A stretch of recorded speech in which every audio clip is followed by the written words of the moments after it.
to another beautiful week. Yes, after a weekend of exciting football, we're right here with my guys to bring to you all the juice, the excitement as it happened over the weekend. But before we dive into it, let me tell you that I'm still here with my guys. Welcome to the studio, guys. Thank you very much for joining us. It's going to be an explosive morning with us. And you know how we do it here. It's Xander. Just the game. And before we dive into all that we have for you, let me tell you, see that subscribe button. Hit it, subscribe because it's yours. We're here to bring you everything there is for you in the world of us. So subscribe, like, comment, share with your friends, invite everyone, be a part of this conversation. So let's get it straight up. The Manchester United and Sunderland game, or rather, Sunderland versus Manchester United. I mean, look at that encounter. I feel like because Manchester United are already comfortable Premier Champions League positions, secured and everything. So it was just like, okay, let's see what we can do because I actually didn't get them not winning that one against Sunderland. This is my take for the Sunderland Manchester United game. I feel like Manchester United have a problem dealing with pressure. And just hear me out first, because I know you'll be wondering what kind of pressure. Exactly. They've qualified for Champions League already. But here is the thing. First of all, it was winning 5 games in a row. The pressure of can they win 5 games, it keeps going on and on and on. And then after some time, it became about the Champions League. Can they make it to the Champions League? And then finally, Maguire came and Champions League is here. I wasn't expecting anything short of what happened. I expected him to rotate. But what I mean by finding it difficult to deal with pressure is that I noticed that now the pressure is now on Bruno Fernandes breaking the all assists.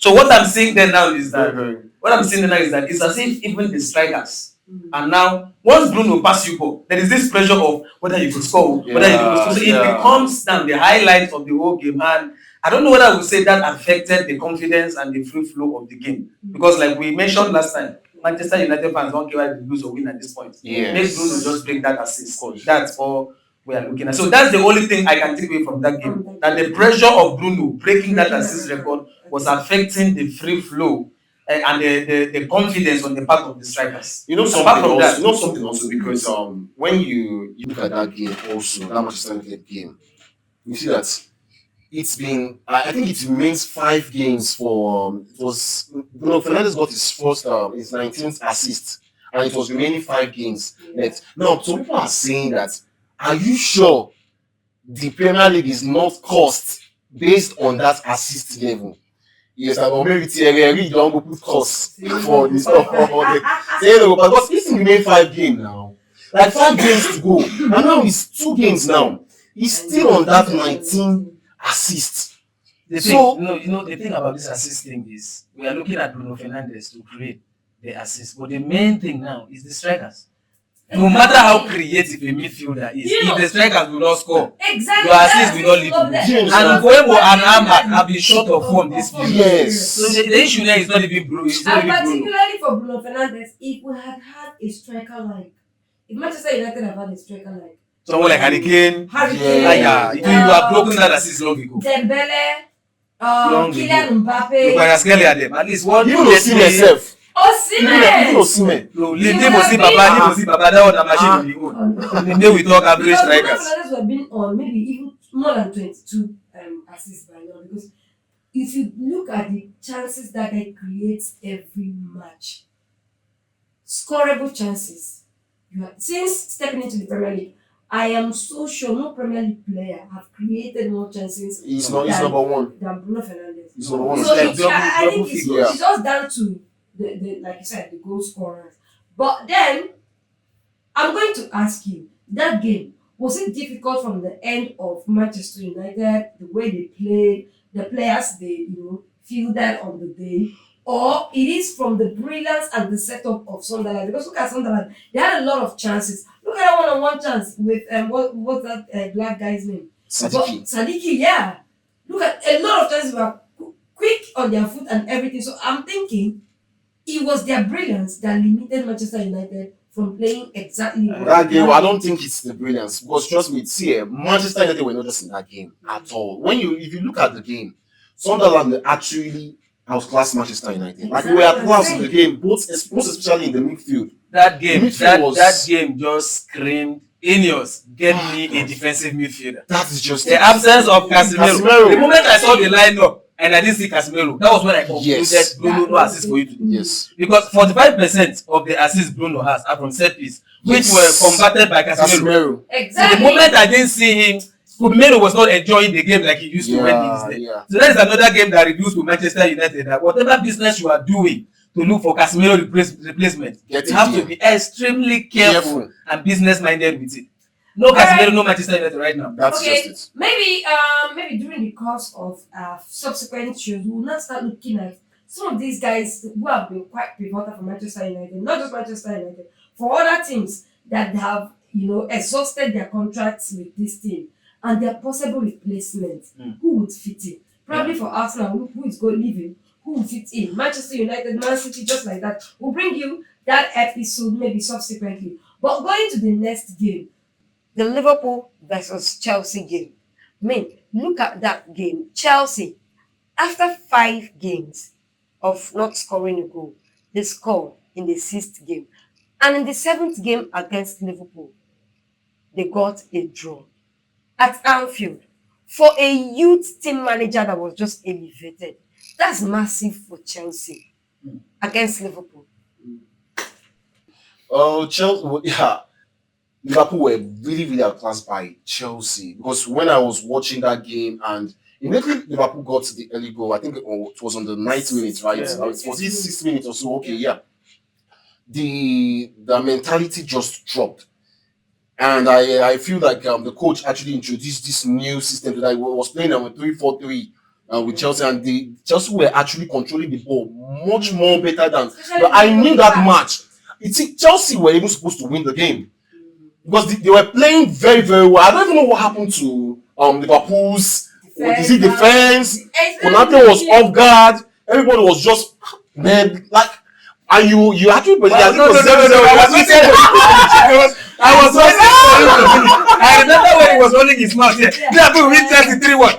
I was saying it here, that game is going to end in a boring draw. Because I don't trust the both teams. Liverpool are not at their best. Chelsea are not at their best. Okay, but if I look at that game, I just wonder where Chelsea would have been without Enzo Fernandez this season. I was going to ask you that. Because the person who blocked that spark, that fighting spirit, when you Yes, look at Enzo, you see the Mikel Obi, the Michael Essien, Michael Ballack, Didier Drogba, Solomon Kalou. That's the only person that embodies the character of what it means to be a blue. Okay, I don't know what other guy. Kopama, I bet me don't come at you. Those expectations of him. So see what I'm saying. You need to start bringing that and offering to my list. Because I say a boring draw and it happens. And as we go forward, you will see that most of my predictions actually came through the way. How was it that McAllister escaped even a common yellow card in that encounter? I was very, very surprised, very, very surprised because the fouls coming in from him. All of his tackles were fouls. Like I was thinking whether it was because of the new hairstyle. It's another person that I really thought has only dropped serious But because that middle usually builds around him, driving them forward. Exactly. Then coming to the 2 goals scored in that encounter. Gravenberch, what a beautiful Thunderbolt. Whoa. Then Enzo Fernandez. It was a belter. The free kick was. I don't think the goal from Gravenberch was even much more better. I think the free kick I would just say it, but that goal was a belter. It was lovely, lovely goal. I love that goal. Yeah, no doubt. But you see that free kick from Enzo Fernandez, that's a masterclass. It was tricky though. Because it's quite tricky. Yeah. At one point you think it's going to the foot of a player. At one point you think he wants to pass it into the crowd. At the other point you're seeing it at the back of the Do you think that free kick was intentionally played directly, then the players go out, or it was just a lock? It wasn't lock, it was planned because look at the movement of the guy that was supposed to be in front. You see him moving for him to take that shot. Okay. Before Santos now tried to put his leg to send it in. And the goalkeeper was confused because he thought he was even going away. Well, I mentioned last time that Even though it was a boring. nobody is more deserving of the Chelsea Player of the Season than Enzo Fernandez. Exactly, It's as simple as and that. he has proven that That's against just it. Liverpool. Well, even though it was a boring 1-0 draw, he produced quite fantastic goals. Now to the Man City versus Brentford game. You know, considering the position of Brentford, I thought Brentford would have fought so hard to get at least a point to keep their European chase alive. After a very cagey first half, they went on to lose that game 3-0 against Man City, keeping the title chase again alive. Abeg, waiting Jeremy Doku chop abeg.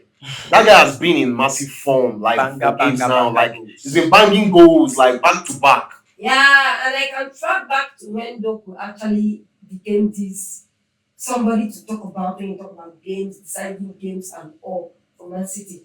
And it's back since he declared this is born again, new belief, not Abeg. baptized and all. That one. Like, have you seen that guy's page?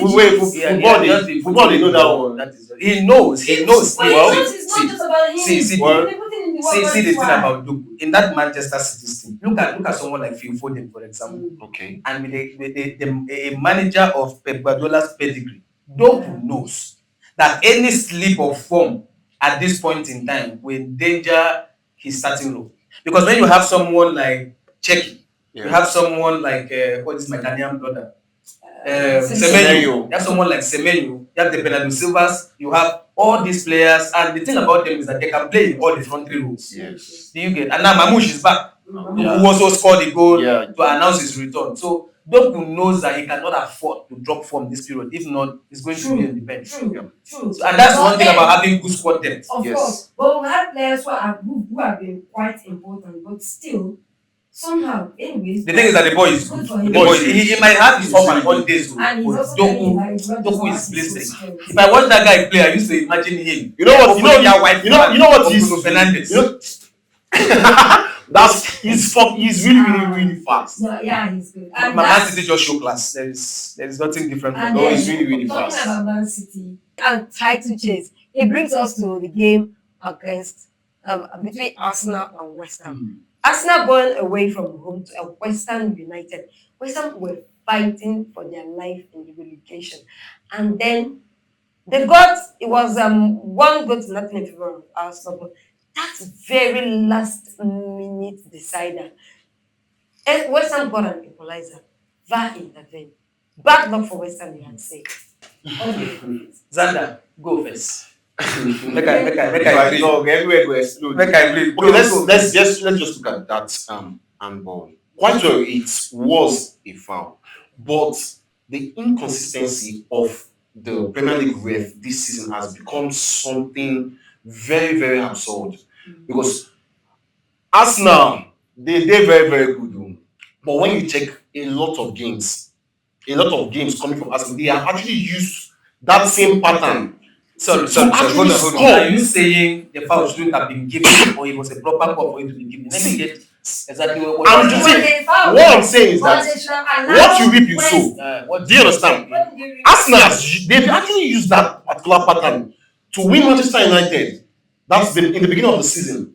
You know, when they are actually playing the corner kick, you see most of the players, they will gather together. And normally, there's going to be a foul there. I'm not saying it's not. That's what I'm saying. Should they have been It is. called? What you're saying? I just feel that They should have allowed they should have it. allowed- The bad belly when they use the follow Arsenal going to this side is becoming too much. See. That's why I asked him to go first. Let me know what your thoughts. See. Who are you blaming now? And The see, three or the VAR? see that game. That game was very crucial for West Ham. And then it wasn't clear for It Arsenal. was very crucial for Arsenal to ball. Just see, they should have left it. Let the goal start. Yes, now No. that we have seen a lot of controversies from Arsenal. It happened in the Manchester United game, Aston Villa game. Yeah, wait. Let Okay. You are saying it's a foul or it's not a foul? Now, see what I'm trying to say. Arsenal have become like they've been the major beneficiary of this corner of the thing. That's why the name was even originated, Corner FC. And when you see it has happened since the beginning of the season, from Manchester United, the first game, till now. Now, the VAR has not been actually interested in that. They don't check it. And everything. Why is it that it's now in their own turn? See. Come on. See what I'm saying. I understand the point you're trying to make. Okay, Arsenal have been a major beneficiary of this set piece and corners and all this the puzzling and tussling in the penalty area. My point of view is that it doesn't deny the fact that that was a foul. If I was a referee and I'm called to look at the screen to see that, I would have given it. The hands of the Western player was resting on David Moyes hand for like 3 to 4 seconds. See, I feel it's unfair. Wait. I feel it's unfair. When Manchester United were winning the league, we had this thing coming up. Man City had their own advantage. Was it that much than this? Chelsea had theirs. Don't forget it was Arsenal brought this all I'm trying to say. Let me hate for Arsenal winning the league. It's not about the height. Our sense of height.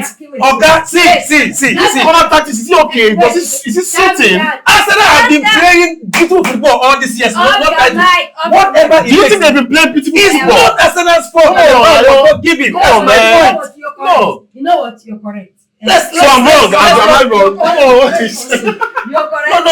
See, we they allowed our hatred on Arsenal to affect our sense of judgment. I'm just trying to. It's not just a foul. It's a foul. It's as simple as that. You're correct. Hold on. You're correct also. The fans, it's in your hand. Who is more correct? Should they go house too? Was it right to chop it off? Let us know in the comments section. Shouldn't. Let's move. We move to our very own. Let's celebrate.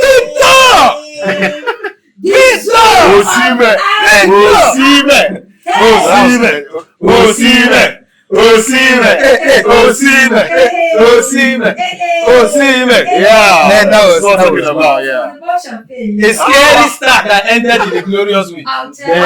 What a guy. Italians for one go deny our star boy I'm telling you. for their last game. Seriously. And you know, that's why we gave him a special name from this platform. We call him the sorrow of Africa. Yeah. The importance, the struggle, the strength, the If courage. you look at Victor Osimhen, you're seeing a true African warrior. Yes. Never giving up. When you think you want to bring him down, oh no, that's when he shines the brightest. I mean, look at the frustration from Napoli and moves on to the Galatasaray. And now, I was just wondering if only Victor Osimhen was an European. With What are all you the saying, stories around him, he would have been everywhere by now. But then, we're celebrating our Well, I've been saying it. right? The only 2 strikers that I rate above for Victor Osimhen is just Hurricane and Erling Haaland. Apart from these 2 persons, you cannot bring anybody in the conversation of the best striker in the world right now if you don't mention Osimhen. You're very right. Honestly speaking, you can't. Don't even try it. Yeah. Because, I mean, look at it.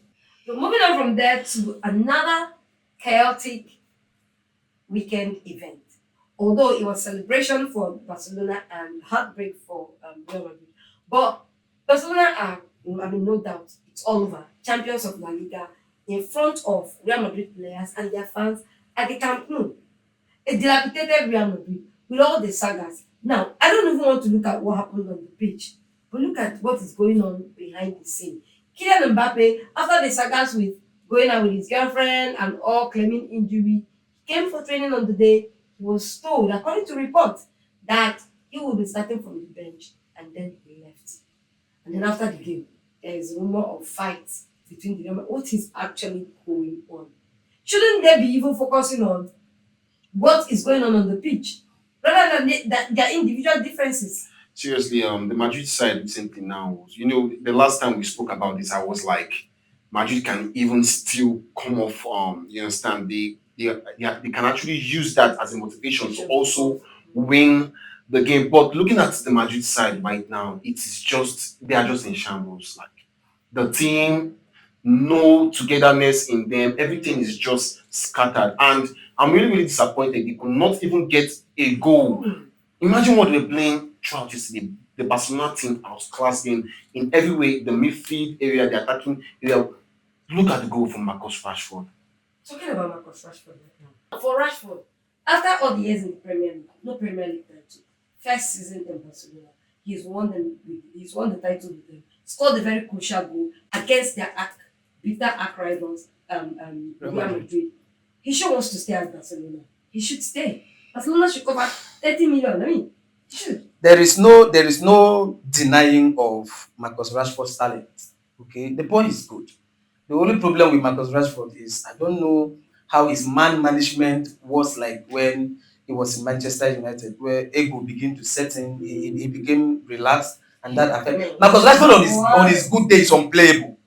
Okay, he's absolutely unplayable, and right now I can understand why some Manchester United fans want him to return because we need more options from that left wing from the Manchester United end. And I don't know why Barcelona is struggling to pay that 30 million naira and let him stay. Okay, the guy obviously is turning up for them in the absence of Rafinha and Lamine Yamal. So pay the money and let he wants to stay. So let the boy stay. Okay, now enough of all of those on-field talk. Now let's look behind the scenes, out of the page. Kylian Mbappe. I read a post from somewhere, and someone is saying that instead of Madrid focusing on what the problem is, they are making a scapegoat of a player who has turned up for them in the last 2 years, where they have toothless players. He has always turned up, getting the goals, and I'm sure when Mbappe was in that game yesterday, Real Madrid wouldn't have gone without a goal. See, this is the thing. The one club that has similar media attention, like Manchester United, is Real Madrid. If you are playing for Real Madrid, you need to be aware what you're up against. Okay, I am not a fan or a supporter of make one person a scapegoat over the woes of the entire team. Mbappe has shown what class he is, number of goals he has scored. But obviously, honestly speaking, he is not helping issues. Kylian Mbappe for me is not helping issues. I have always been the one drumming my support for him. Your mother cannot be in the hospital and you are being seen flocking around with girls eating and enjoying your life up and down. Is that what he's doing? That's exactly what Mbappe is doing. That is what he's doing. Real Madrid right now is money. They are crying. Barcelona have shown superiority. Barcelona have shown class and they have spent less. Okay. Is it their fault? Is it Mbappe said that see what I'm saying? See what I'm saying? A quality coach. See what I'm saying? See the difference. That is my point. It's not even about Mbappe be the problem. Can I talk? Let me just say this. Okay, the reason I'm blaming Mbappe, okay, now take for example, do you know that while Barcelona were beating Real Madrid 2-0, Mbappe went to post on his social media handle, Hala Madrid, and he showed the score 2-0. What are you planting in the minds of Madrid fans? Hala Madrid for what? Showing his support. Support inside 2-0. Meaning that we can actually come back to see, I am not against Mbappe. I don't like Madrid making him the scapegoat. What I'm saying is that at least now you say help yourself. Okay, see this France Paris lifestyle of enjoyment. The thing don't swallow that guy. Do you get me? Pablo, you know that Madrid fans are angry. 2 seasons, no trophy. Yeah. Okay, and you are their star man. You were brought into the club to bring in trophies, and you are busy carrying it off the back. It's just like when he was at PSG. PSG brought in Lionel Messi, brought in Neymar, brought everybody. It was the same lifestyle that made them not to inside. It wasn't. Because Neymar is like that. Yes. It wasn't.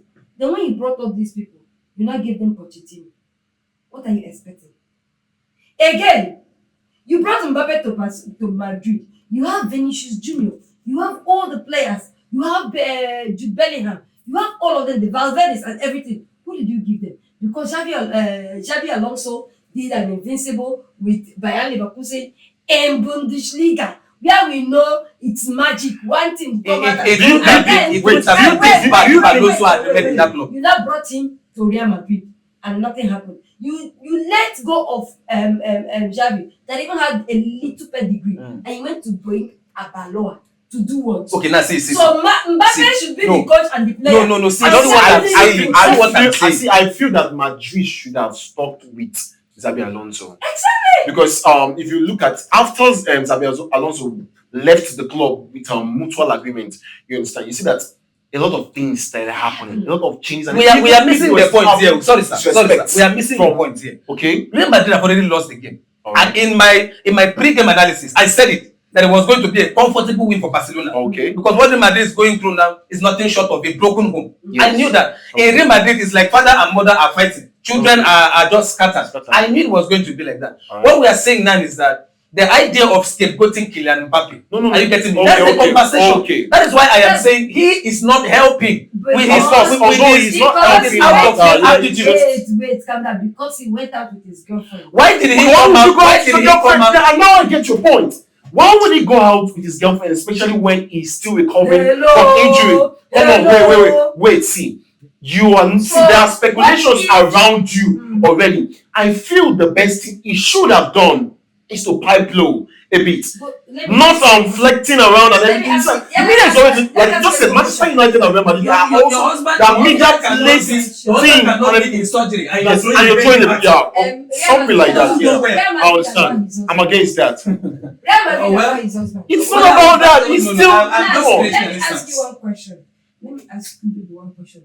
Do these people have emotions? Do they have feelings? Okay, see. Don't play that card. Don't play that. Yes, the emotional card is not. There is something called common sense. Yes.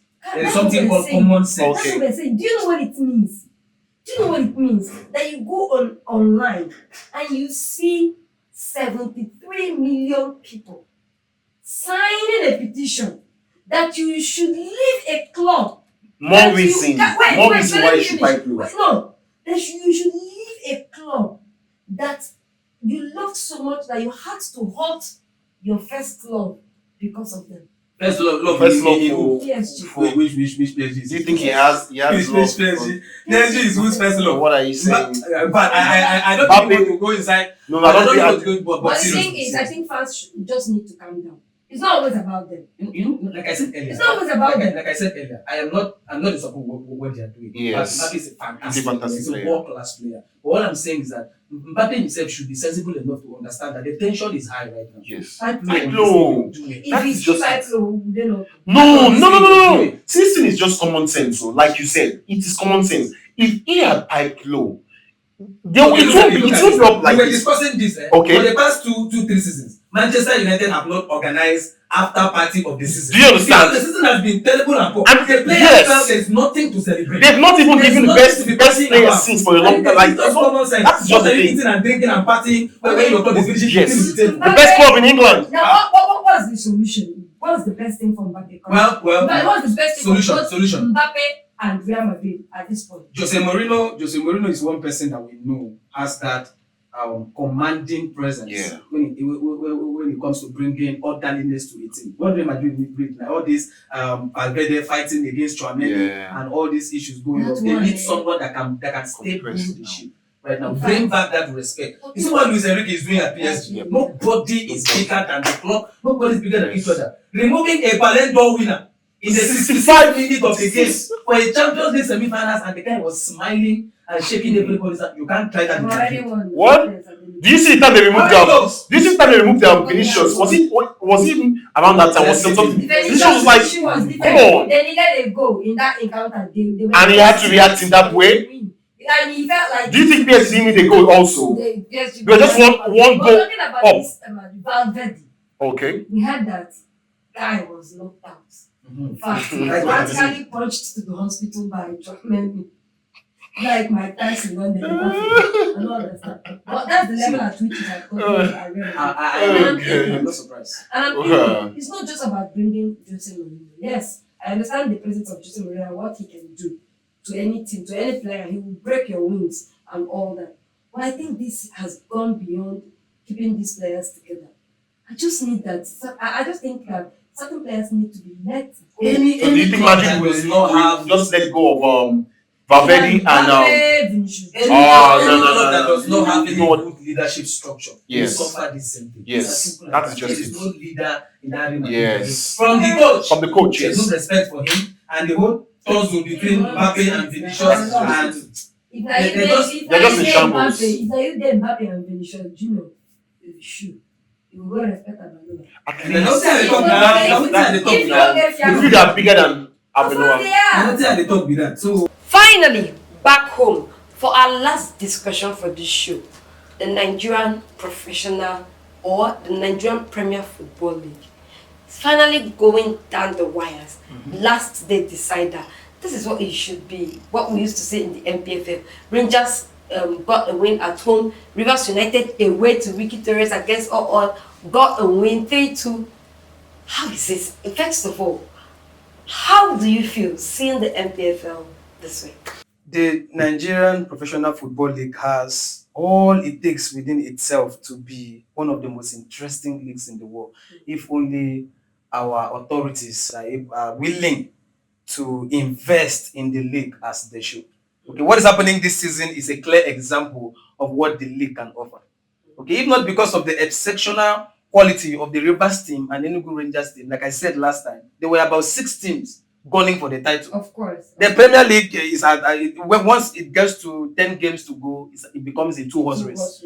That's the English Premier League. True. But in Nigeria, the way it has been going, let me just begin by giving kudos to the entire management of the league so far. There have been tremendous improvement for what we know. For a team like Rivers to go away in such a crucial game against a team that seriously needs points to prevent against relegation and pick up a 3-2 win. And last week, Rangers also went to Bayelsa United to get another 2-0 win, which has aided their chances for the title. This is what I think. So if Rangers win and Rivers United wins, Rangers become champions. But anything short of a win away to it's going to be Ikorodu. Yeah, Ikorodu. I trust the Rangers team. I'm trusting the Rangers team to bring in that never say die spirit into this game. Okay, I know it's going to be difficult, but all Rangers just need is a win of any sort, whether 1-0 or a 0.5. And because Rivers United, there's an 80% chance that they will win their own game. Yeah. Okay. Now I looked at these 4 teams involved. The Katsina United, they are comfortable. Yeah. Whether they win or lose, they're going to stay alive, and there is no fighting for the Top CAF 4, places whatever and it all. is. Yeah. And I also looked at Ikorodu City. The Oga boys, quite fantastic, quite brilliant. In fact, if you talk about teams playing football with their foot, for me, Oga boys are number 1. Yeah. And you look at their home record this season. At some point, they were at top of the table. Yeah. At some point. And Rangers have not been quite impressive so far this season away from home. Do you think there's something this Rangers team can do to stop? Currently, they are leading with 1 point ahead of Rivers United. Do you think they can stop Rivers United? Because for a lot of persons, I think it's all win for Rivers United at home.